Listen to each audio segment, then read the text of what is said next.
The American Revolution actually puts in sharp relief the difference between America's ideals and rhetoric and America's practice. I mean, here we have a nation coming into existence saying to the world that the reason that we are about to embark on a revolution, on a break with Great Britain, is because we believe in human freedom. We hold these truths to be self-evident, and on about liberty and justice and equality. And those same people making this plea to the world are also the holders of human beings in bondage. And so to talk about God-given rights that you are now denying to your fellow human beings sets up a particularly difficult contradiction, the great American contradiction between Americans' ideals and America's action. Now that does have a great impact on some places and some people in this new emerging nation.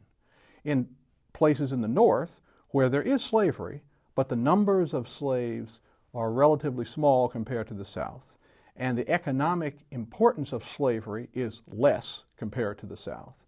In those places there are movements to abolish slavery.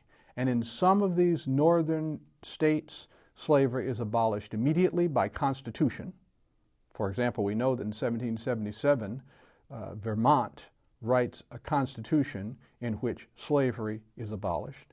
And in Massachusetts, the Massachusetts Constitution of 1780 abolishes slavery, but it doesn't really take effect until after a slave sues in the court system of Massachusetts. And then in 1783, the Supreme Court of the state of Massachusetts declares slavery abolished in the state.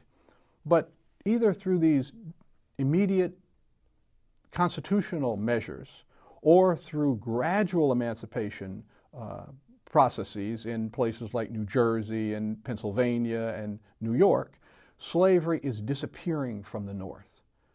At the same time, in the South, slavery is not disappearing.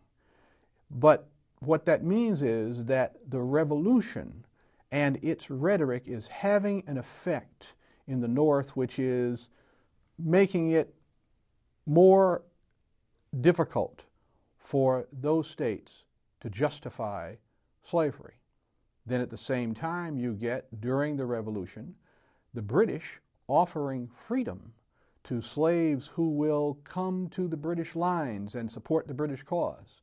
And they do by the tens of thousands. You know, Thomas Jefferson estimates that in Virginia alone, 30,000 slaves walk off the plantation to find sanctuary with the British.